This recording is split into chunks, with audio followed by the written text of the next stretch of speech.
reach out to info@thereallife before, I think we're in the last week before May, so that we can have that set. We just want to make sure that we're giving every opportunity for anyone who is even on the fence thinking that they want to be involved. Like, we want to make sure that they're honored. So before May 1st, if you could let us know in that email, that would be great. While she's getting that set up, I'm excited about this message, and I want you to take a look around the room real quick. I don't want to say this on camera because I don't want there to be this perception that there isn't a lot of people here. But there isn't. 2 reasons why that is. Because a lot of our faithful leaders are back there with our kids, which is a good thing.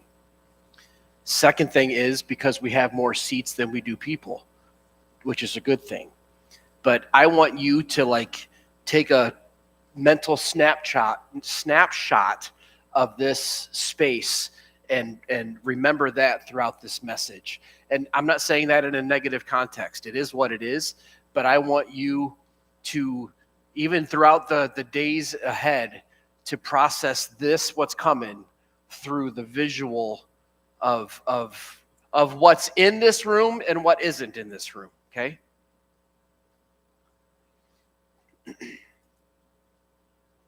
Good morning. So last Sunday we celebrated Resurrection Sunday, Easter Sunday. It was a pretty good day. A pivotal day. And it should be, and I pray that it's a pivotal day for Christ followers across the entire world, as well as new believers all over the world. And I'm glad that it's designated. I'm glad that it's set apart. I'm glad that we have that opportunity to just kind of pause. And kind of like what Maya alluded to earlier, we have that opportunity throughout every day, not even just on Sunday, but every single day to embrace the power and truth and revelation that is the evidence of an empty tomb. And all that being said, as great as Easter was, now what? As great as Easter Sunday is, what about the Sunday after Easter? Now what? We spoke about the death and resurrection for several weeks, even leading up to Easter. But what now? Just back to reality? Just back to the status quo? Just back to coming to church? Back to just checking a box? Yeah, I went to church Sunday. I think today's a brand new opportunity. I think it's an opportunity to celebrate and walk out what is the transformational power of Jesus Christ. We're supposed to be fired up for Easter. That's a given. It's kind of the Super Bowl of Christianity. But what about until Easter? What about until the next major check on the timeline of our faith? Now what? Yes, our Savior has already conquered death, hell, and the grave. But what does that mean for us the week after Easter and the Sundays to follow? It was never intended for us to ride this wave of Easter throughout the next few months. He's our source of strength. He's our source of peace. He's our source of hope for Easter and every day. Our main text is out of Joshua chapter 1, and I'm going to start in the first 2 verses. And I say this off and on throughout the major holidays or religious holidays. You come to church on Easter and you're expecting an Easter message.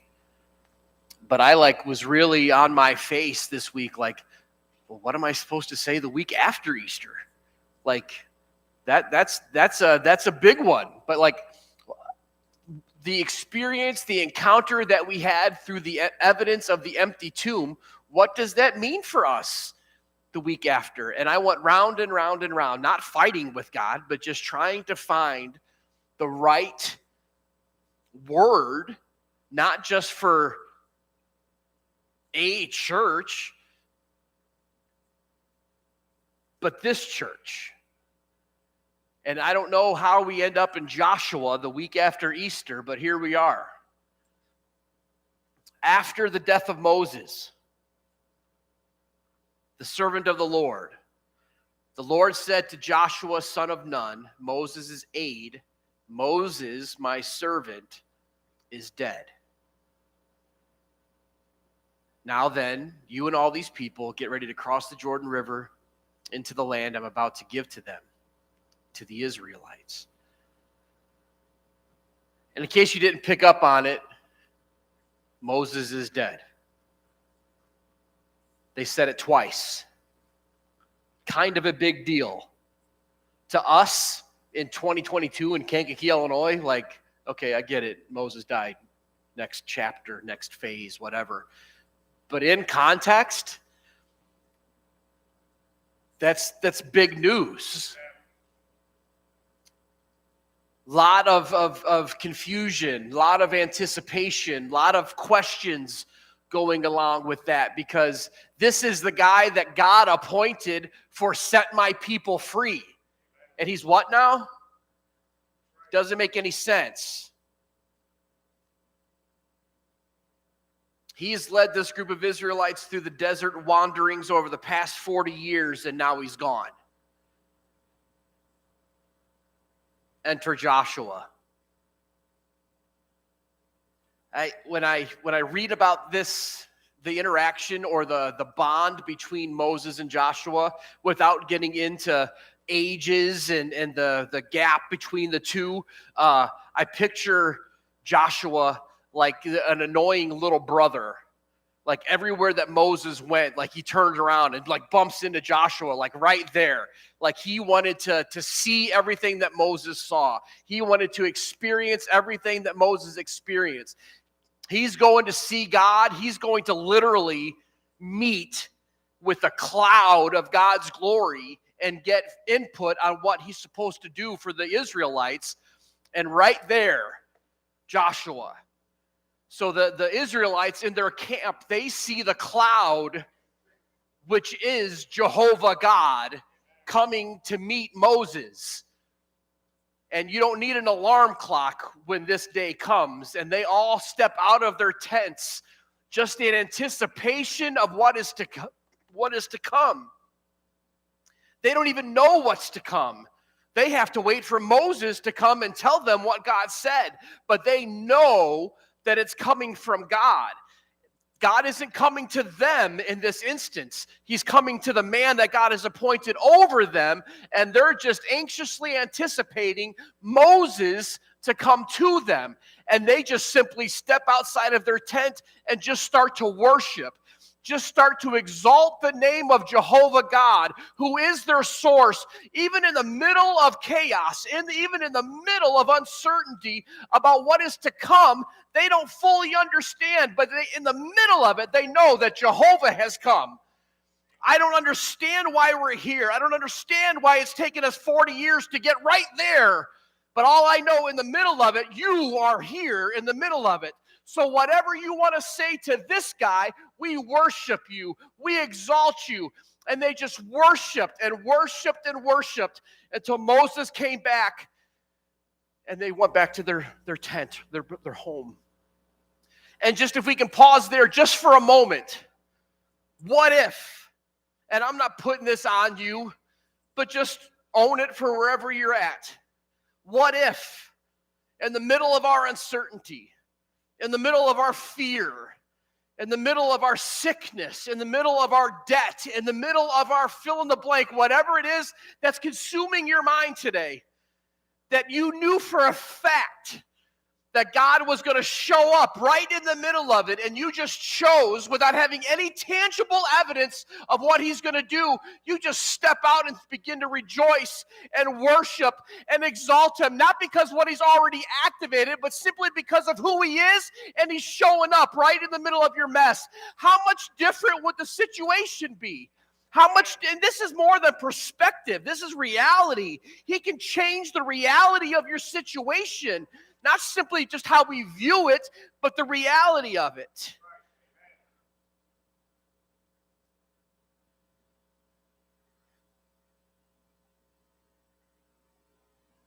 Everybody would go back to their tents except for Joshua. Moses would talk to God. Like, wrap your brain around that, first of all. And then he would go back to the people and tell them what God said. But Joshua would just stay there. He would just want more. Not because he was holier than Moses. Moses had a job to do. Joshua just wanted to be where God was. Joshua just wanted more of God's presence, the reciprocal effect, if you will, of what was left and where God just was. Joshua wanted everything that he possibly could gain from that. He just wanted to be where God was. Joshua grew up around this world-changing leader in Moses. He had literally shadowed and been around the absolute best of the best. He followed in the footsteps of a great leader, and now his mentor was gone. Joshua learned how to hear from God. Joshua learned how to just be in God's presence. Joshua learned how to accept criticism from the people he was leading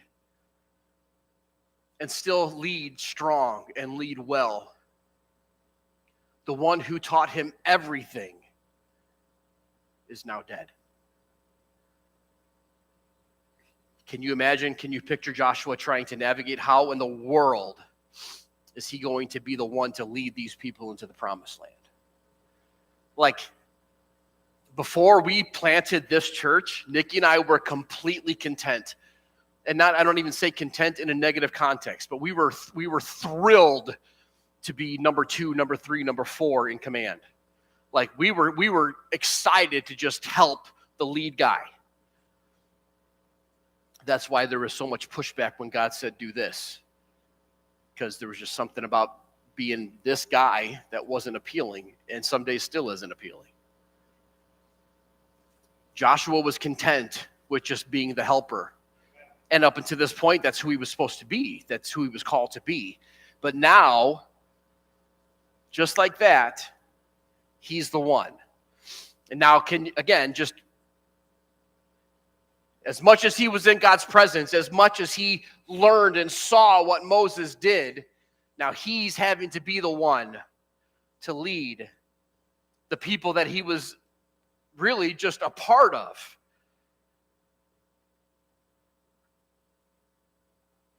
How are we supposed to help this community? How are we supposed to help them heal and become all that they're supposed to be when we're still figuring it out? We're still figuring this out.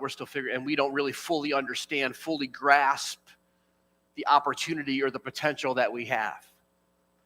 Just like Joshua.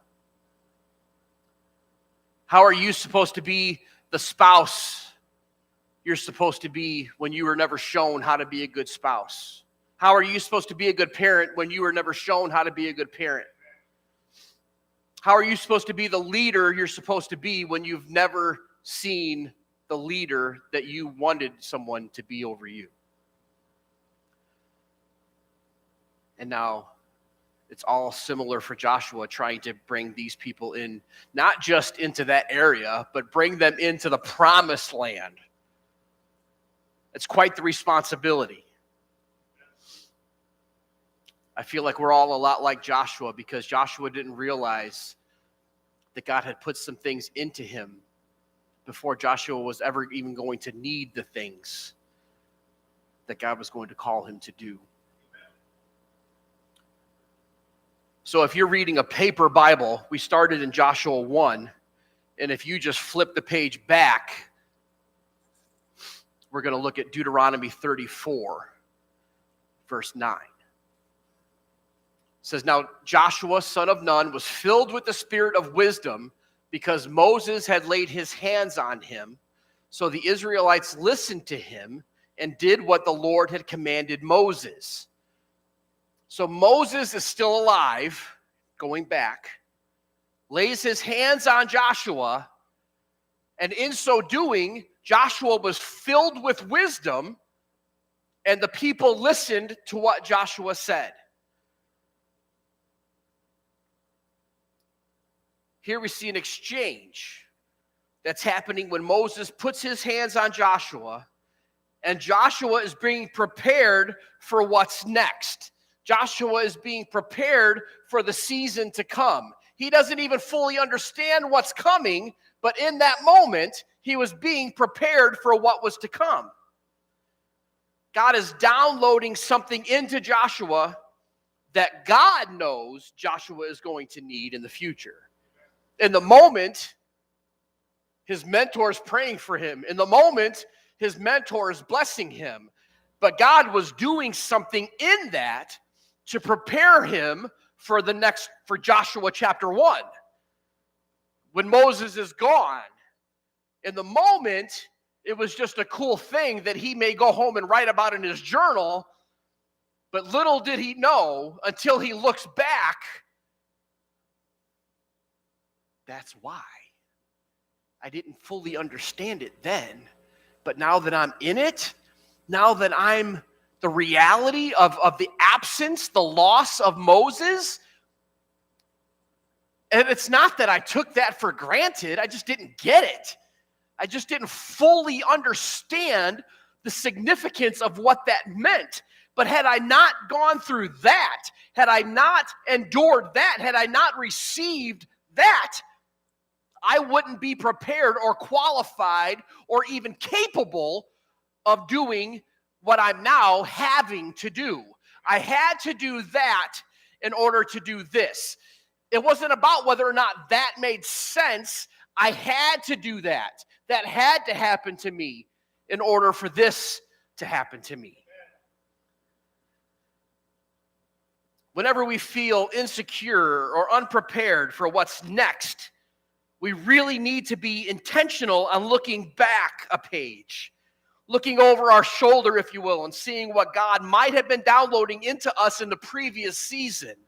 Something that we may have just overlooked, something that we may have just taken for granted or assumed that it was just insignificant. Yeah, and there is some intentionality required there. But sometimes we overlook things that may not have been noticed, or maybe it didn't make sense in that moment. But now, all of a sudden, for such a time as this, we find this stirring deep down in our belly. And now, ultimately, it's becoming a part of our destiny. This is a place where callings and promises are being fulfilled. In that world where something didn't make sense, into this epiphany, this aha moment, it's when those two worlds collide that something is ignited, that something is rejuvenated, that something, it gets the paddles clear, and it brings something back to life that maybe we had overlooked, or maybe something that we had buried long time ago because it wasn't producing anything. But all along, it was that season was waiting for this season, for those two worlds to collide and activate something in your destiny. Don't overlook the insignificant issues. Hold on to that. Remember that, even if you can't fully understand it or comprehend it, and bring that back in to the moments when the Holy Spirit leads you into that understanding.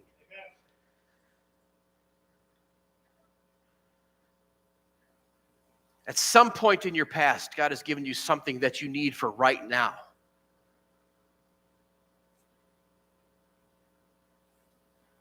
He's so good. And he always wants us to get ready for what he's trying to bring us, where he's trying to bring us.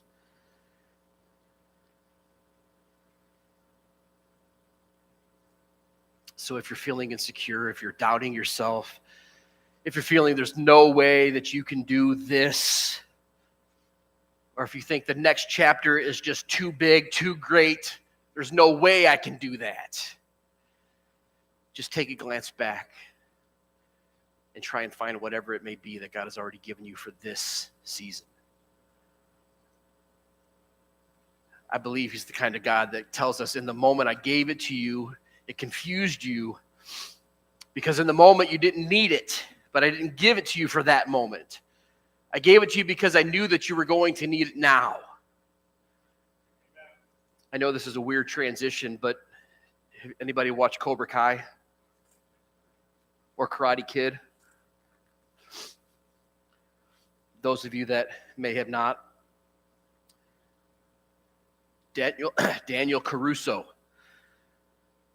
is wanting Mr. Miyagi to teach him karate. So he gives him some sponges. He says, go wash the cars. I know there might be a language barrier here, but karate. I want you to teach me karate. He's like, I know. Here's the sponges. Wax on, wax off. No, karate. Right, wax on, wax off. Yeah, I ask to be a good husband, or I ask to be a good wife, and then God throws you a sponge, and it doesn't make sense. What does this have to do with me wanting to accomplish what I want to accomplish? I feel like I'm just doing something. I'm not growing in that. What we don't realize in those moments, we're working muscles and we're doing things that when we do finally get to that next chapter of our life, and life starts throwing jabs and uppercuts and roundhouses, and you don't even realize it, but the training that you were doing, painting the fence and sanding the floor and waxing the car, you're blocking the blows of life. And just like if you watch the show or the movie, in the initial thing, when Mr. Miyagi starts throwing punches and he's just saying, like, wax the car or paint the fence, he's blocking. And the look on Caruso's face is just, what? How am I countering these by simply pretending like I'm waxing the car or painting the fence? Because it didn't make sense when I was painting the fence or waxing the car. But when the instincts kick in, because it didn't make sense in that chapter of my life, but it was preparing me for this season of my life. So even though it didn't make sense, I'm prepared. The muscle memory that I have been enduring, that I was just, maybe I went to the wrong guy. Maybe I went to the wrong sensei to teach me this because this is just goofy. But then in the reality of the situation, when I'm faced with stuff, the instincts kick in and my mind is blown because it didn't make sense. But now I'm prepared. It didn't make sense, but now I'm going to be a victorious, or I'm going to be able to endure things.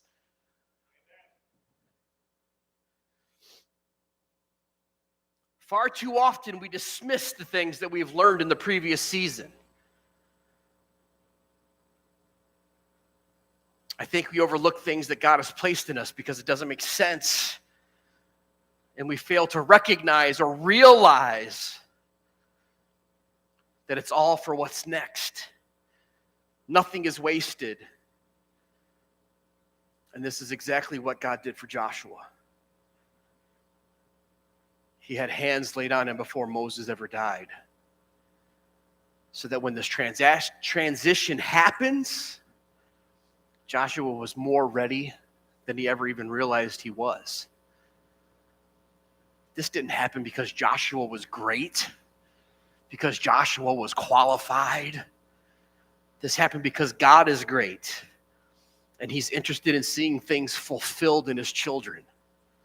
That's why we're talking about it today. This isn't a sermon on how amazing Joshua is. This is a sermon on how good God is to put things in order in our lives today. Nikki and I were comfortable in Georgia.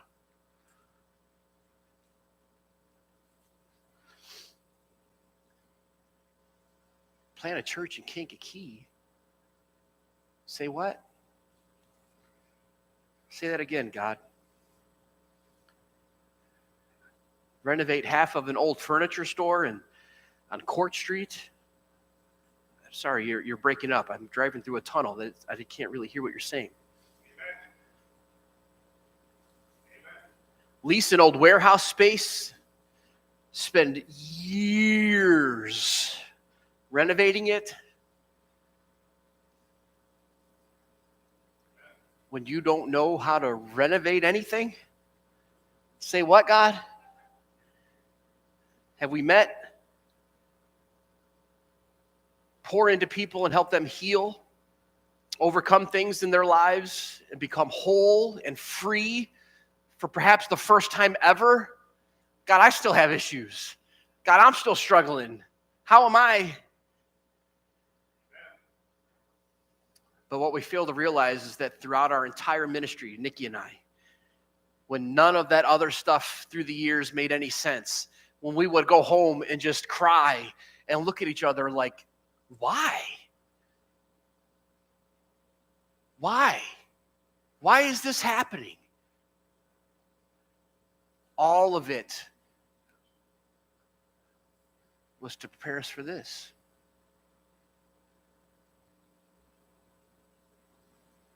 All those times where we were just confused and just completely dumbfounded by why things were happening. Looking back on it, it was waxing the car and painting the fence and sanding the floor. Like in the middle of it, we're thinking, man, this Mr. Miyagi cat is nuts. That's not what I came here for. I didn't come to you to teach me how to wax the car.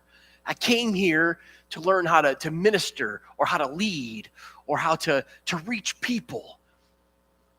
And you're crazy by having me paint this fence. And like the ironic part of it is, like there was literally paint fencing going on. There was literally sanding going on.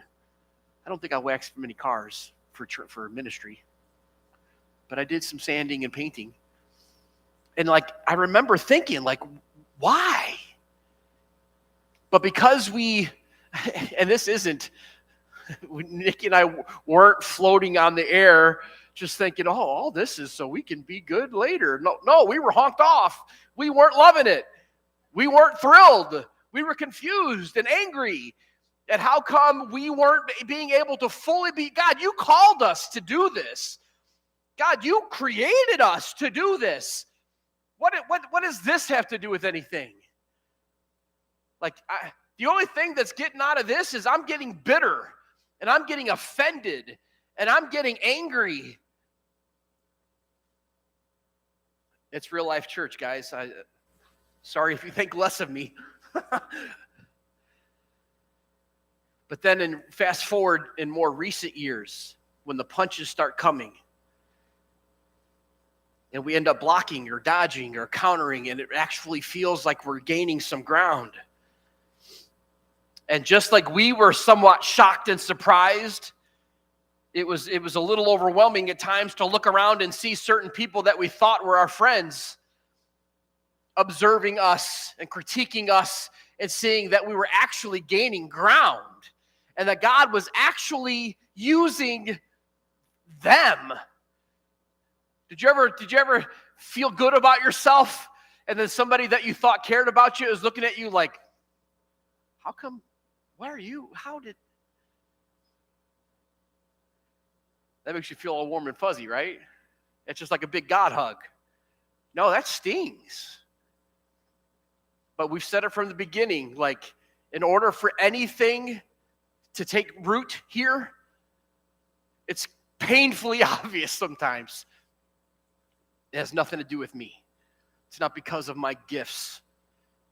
And from the beginning, this thing was so big, the dream and the vision was so big that it was going to be obvious to every single person that came through the doors that God was behind it, that God did that.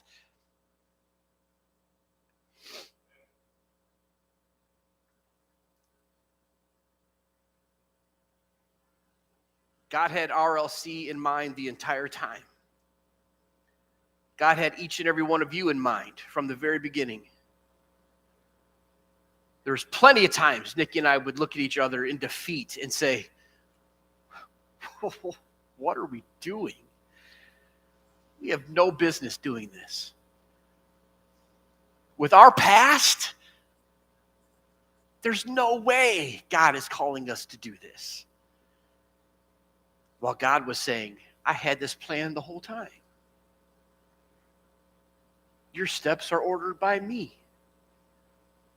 And that's not what God says for me just because I'm a pastor.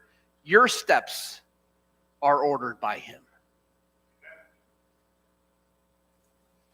Joshua 1:10-13, picking up kind of where we stopped in Joshua. So Moses is gone.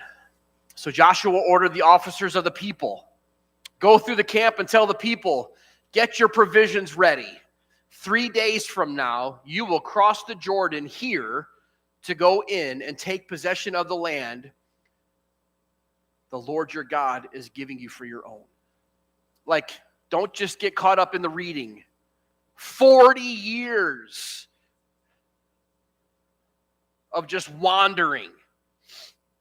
And people become comfortable and familiar with following a man as well.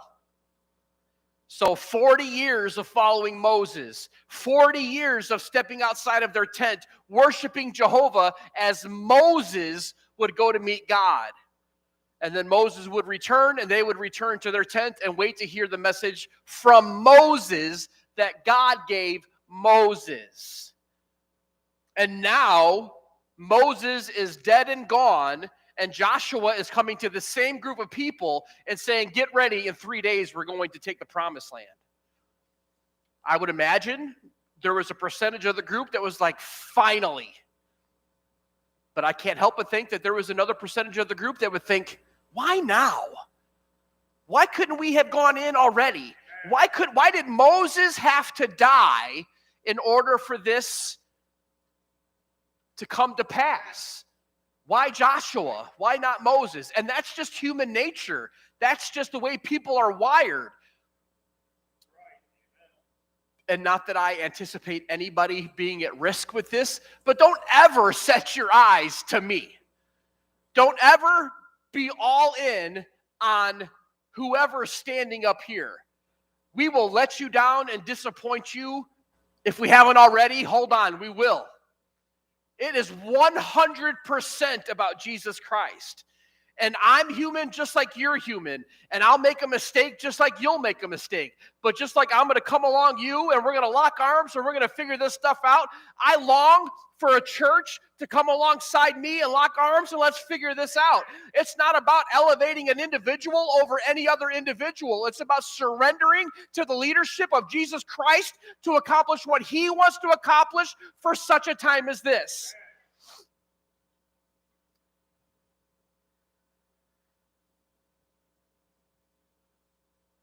"3 days, we're going to go and take possession of the land that God has given you for your own. But to the Reubenites and the Gadites and the half-tribe of Manasseh, Joshua said, remember the command that Moses, the servant of the Lord, gave you after he said, the Lord your God will give you rest by giving you this land."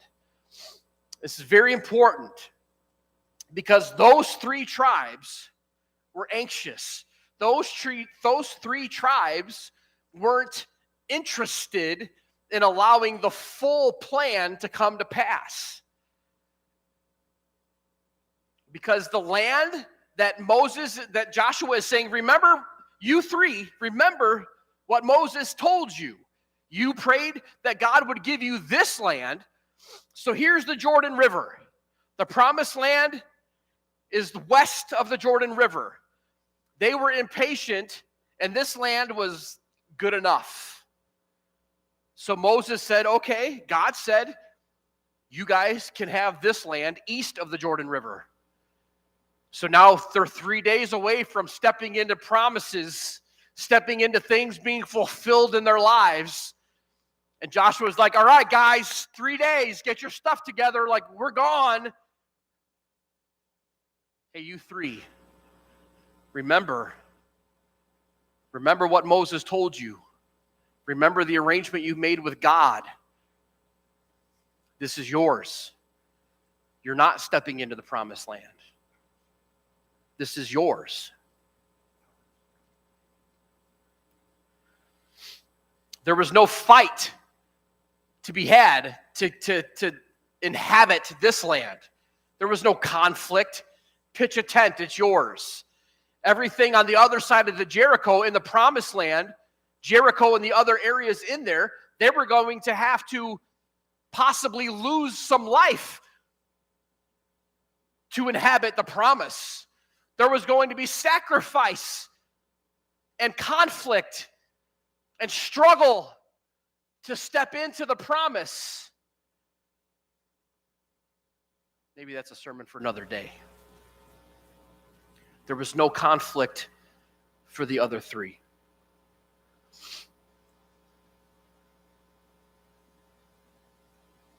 Joshua 1, 14 to 15. He's going on to telling them, so this is the arrangement you had with God through Moses. Enjoy. He says, your wives, your children, your livestock may stay in this land that Moses gave you east of the Jordan, but all your fighting men ready for battle must cross over ahead of your fellow Israelites and are to help them until the Lord gives them rest as he has done for you. So you were done wandering. You just wanted to chill out and enjoy this land, even though it wasn't as good as what God was promising you, but you were impatient to see the promise fulfilled. I know that doesn't land on anybody at Real Life Church today because we are all patiently waiting for the Lord and his promises to show up. That's sarcasm. We're all anxious. We all want whatever he has for us, and we want it yesterday. These people were impatient, and God said, fine, you can have this, but their fight isn't over yet. So you guys can find your rest here, but anybody that's capable of fighting is going to join the rest, and you're going to help them fight for what is theirs, and then when they're done, then they'll have rest. And I hope you are able to grasp this today.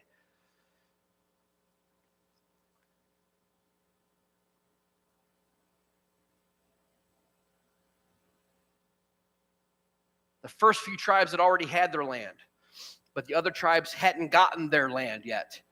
The first few tribes had already gotten their promise. The rest of the tribes hadn't gotten their promise yet.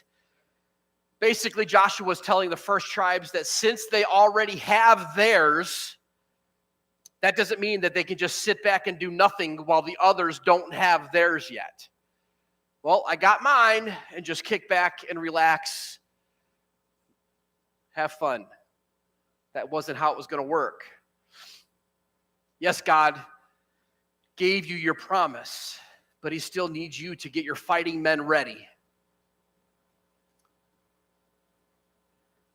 Those guys over there don't have what's theirs yet. You have yours. Good job. But I'm going to have anybody that can pick up a sword, that's trained with a bow, even though you've got what's yours, I'm going to need you to fight for the rest who have yet to get theirs. They have yet to see their promises fulfilled. They have yet to see their breakthrough come to pass. They have yet to see new opportunities in their land. You have yours, but they don't have theirs. So I'm going to need you to remember the promise you made to Moses. Moses told them that they could have the land on the east side of the Jordan, but they couldn't settle there. They would still have to be willing to fight for those who didn't have theirs yet. They would still have to be willing to fight for those who don't have theirs yet. You see where I'm going with this?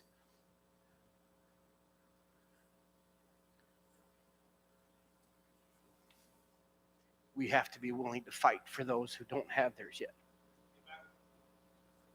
Amen. As we look around, it wasn't that long ago we were in a furniture store on metal chairs marked off with caution tape. We called it the crime scene church. I jokingly said I was going to put the tape outline of a body on the ground. We had to walk through the furniture store to use the restroom. We had one room. We couldn't accommodate anything for children. But that was the start of this.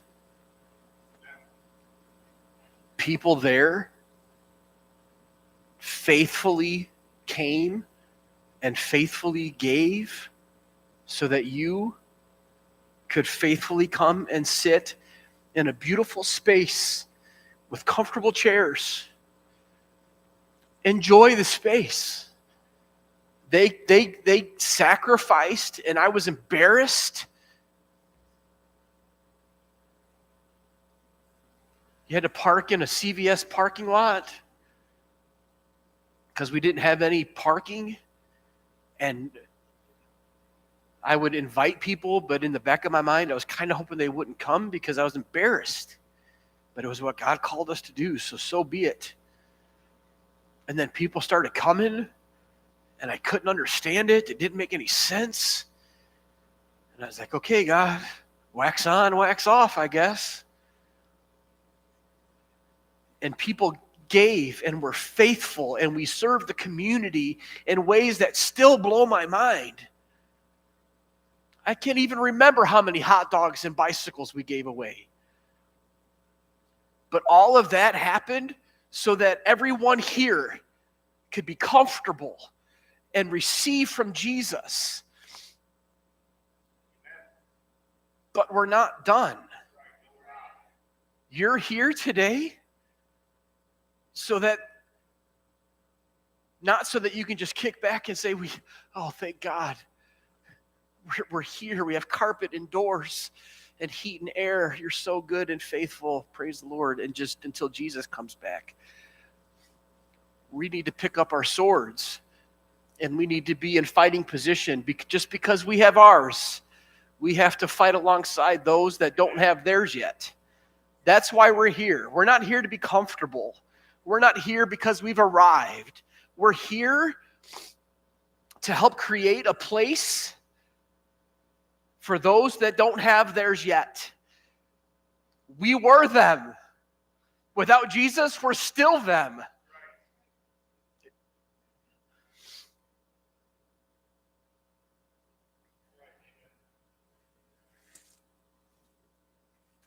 Kids Church is competing with us today. Nikki loves her bass.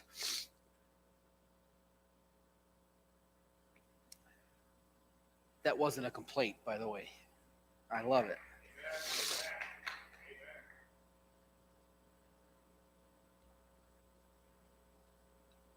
We did all of that at 189 West Court Street, so that someday like today, we would have thumping Kids Church in another room with kids and more kids and more kids and more kids. And now you're here, and some of those that sat on metal chairs and caution tape church are leading your kids today. And that's not a guilt trip. I'm not saying that but that's the reality of it. I still vividly visually remember some of those moments over there. And thank God he's good. And thank God that his Spirit is still alive today, just like it was on Easter, that first Easter Sunday. Because we encountered him there. And he was real and he was faithful. And some important people in my life are with me there that aren't with me here anymore. Like solid memories of God's faithfulness in those moments. But it wasn't for that. Part of it was for this, but there's more. There's greater things to come. We're not done.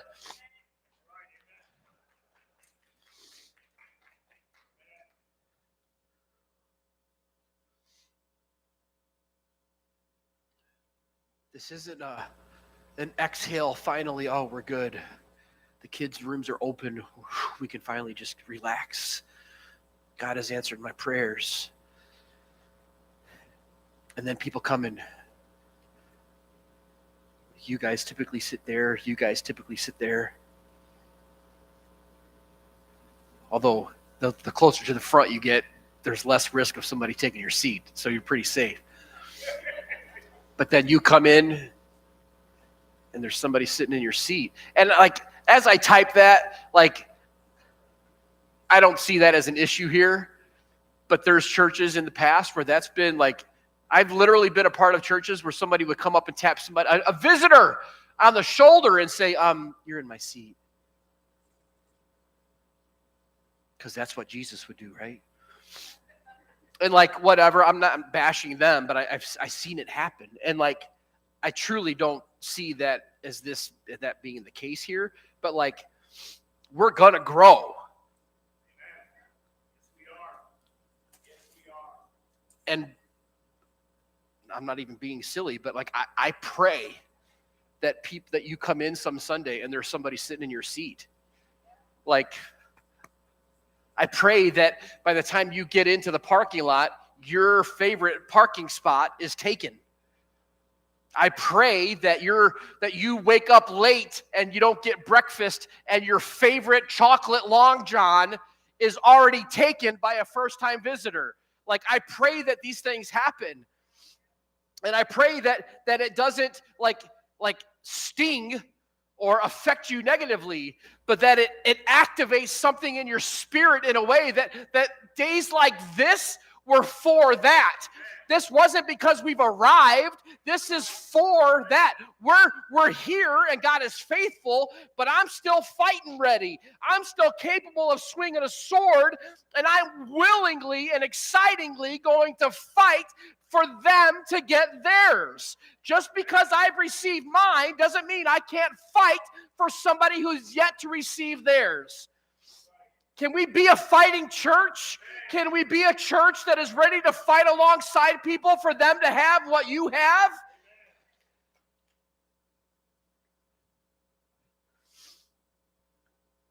Too often we get excited about the message that we receive, or the song that we heard, or the experience that we had, or the change that we have had because of Jesus. And all of that is great. But when our focus is all on me or we're missing it. Because then, without warning, we're inconvenienced. When the emphasis or the attention is on me or we, that's when we get offended when somebody's in our seat. That's when we get offended when somebody's in our parking spot. What's up with that? Just like someone prepared this space for us, they've received a blessing for that. They've received a blessing for this. That's what we do. That's the church we're called to be. Just because you have yours, it doesn't mean that we rest until they have theirs. Just because you have yours doesn't mean we rest until they have theirs. That's what we do. That is real life church. That's who we are. I have a silly video to play for you. This is a train in Tokyo. These people are just trying to get somewhere. But I want you to, so like this is, maybe they're going to work, or maybe this is a direct line for real life church. And they're just wanting to get here. But then here comes real life church servant leaders with the white gloves. We'll get you here. You can have my seat. You can have my parking spot. Here's the chocolate Long John. And in order for you to have my seat, here you go. Like, I'm gonna be this guy and that guy and that guy. And if there is no more seats, I'll do this so you can have my seat, and I'll go serve in the kids, or I'll go in the parking lot and greet you when you pull in, or I'll monitor the hall so our kids are safe, or I'm going to be that guy. I'm going to be that person to make sure that you have a spot here, that you have an opportunity to encounter Jesus here.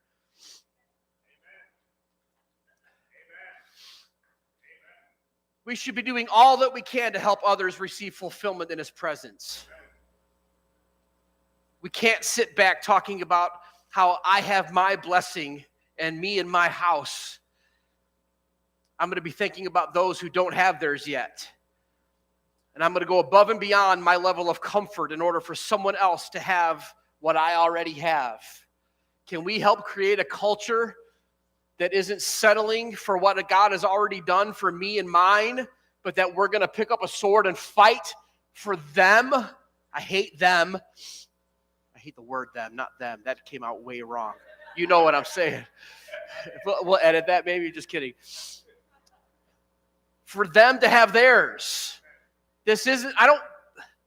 Can we just promise right here and right now that we're not going to become a church that is complacent and comfortable with, thank you, Lord, for all you've done, and let's just coast through life until Jesus comes? We've come this far to fight for them to get theirs. We're here right now to fight for them to get theirs. What an opportunity we have. What a blessing it is that he has poured into me, and he's restored me, and he's redeemed me, so that I am not beaten and battered and destroyed, but I'm still capable enough to pick up a sword and fight for those who don't even realize that they need to fight. That's real life church. That's why we exist.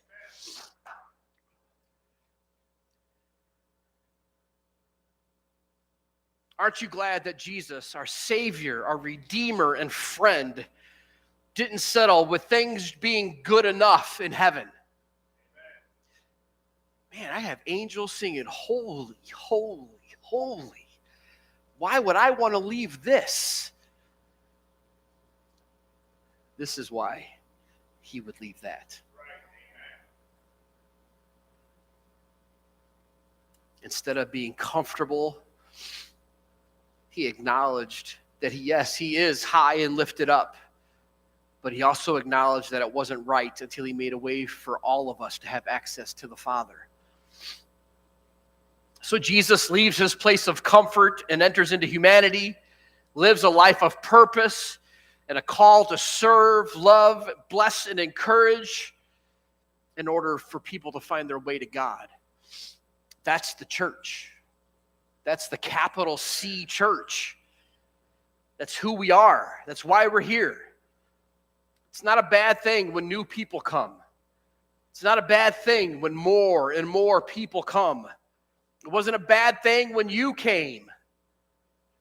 We prayed for you to come. And just like we're praying for them to come, we've been expecting you. And we are expecting them as well. I have mine, but I won't rest until all of God's sons and daughters have theirs. Joshua 2:1 says, Then Joshua, son of Nun, secretly sent 2 spies from, we'll say, Shittim. Go look over the land, he said, especially Jericho. So they went and entered the house of a prostitute named Rahab and stayed there. So Joshua and these 2 spies were kids. Remember, they wandered for 40 years. So Joshua and these 2 spies would have been children coming up in this when a while ago other spies had been sent.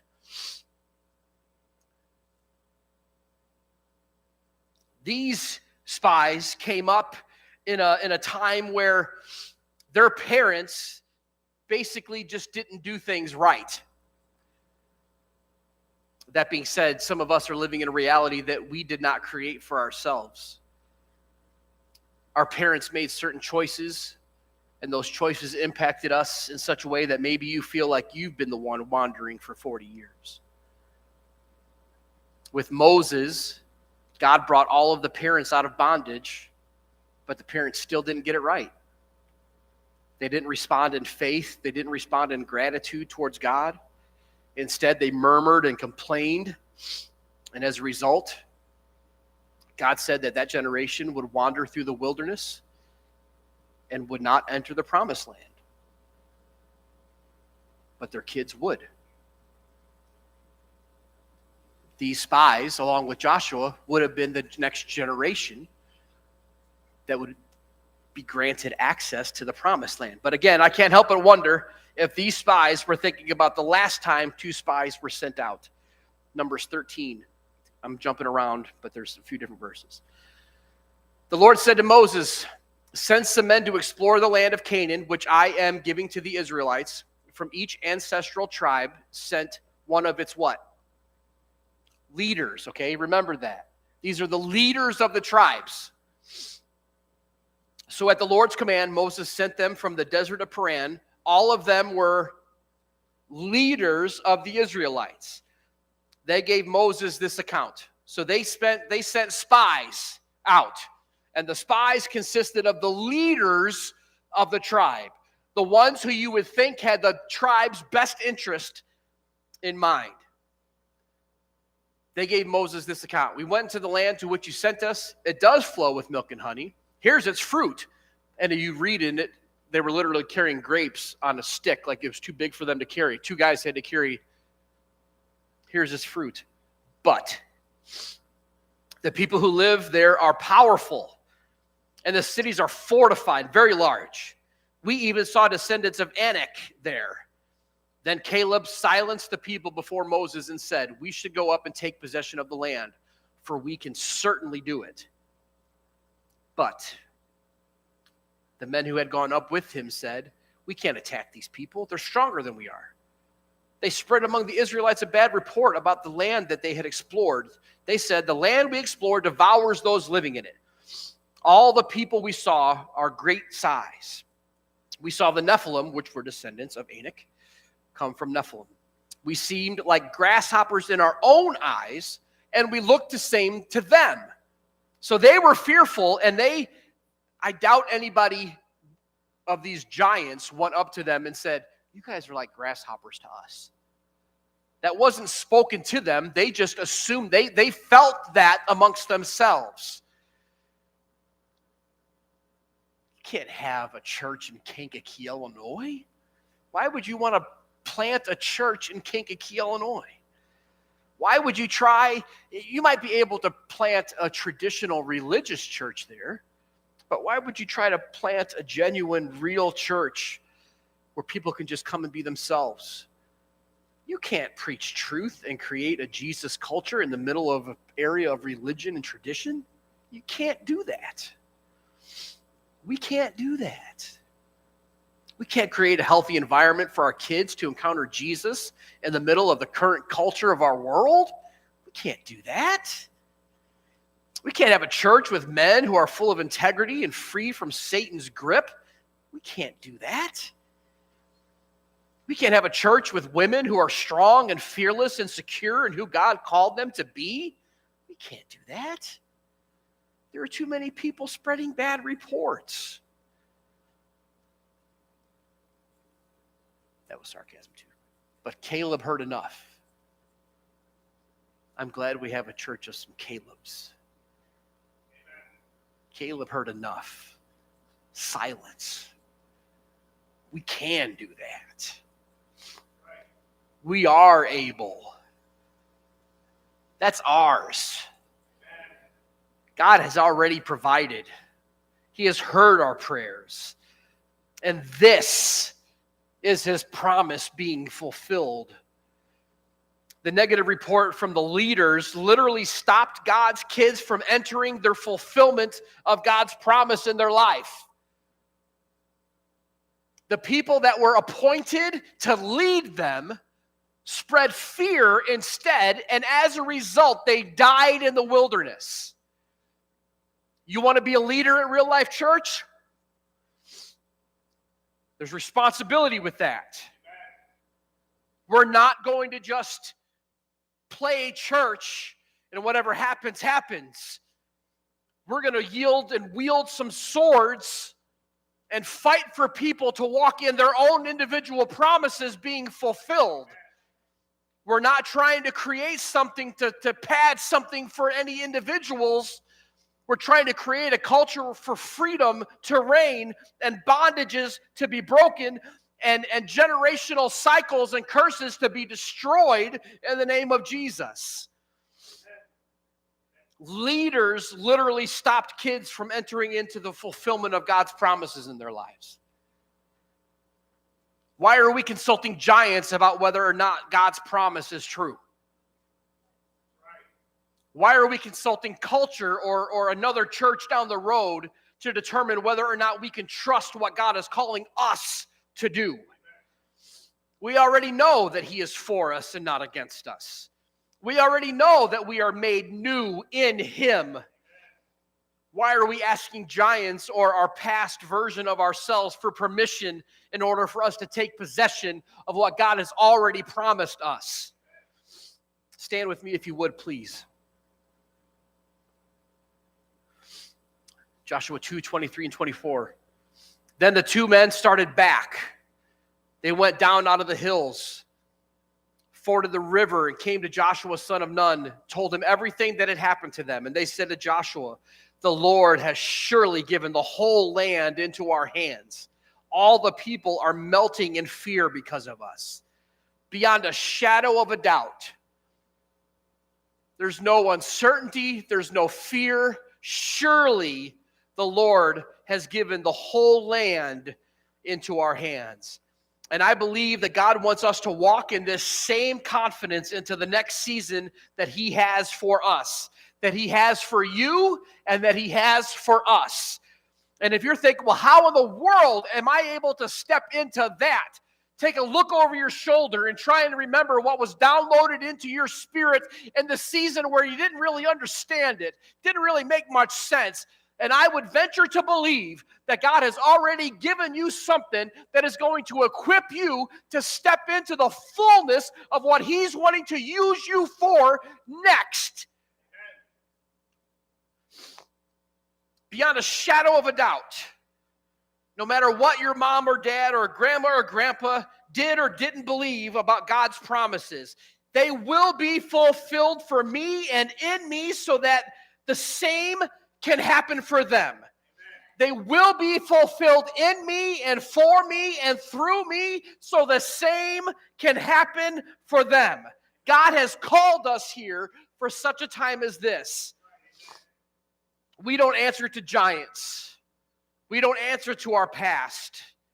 Since he called us, we can't shrink back in fear, but instead we remind ourselves of what God says about us. And we do it all for his glory and to make the name of Jesus known in Kankakee. In Kankakee as in heaven. Let's worship.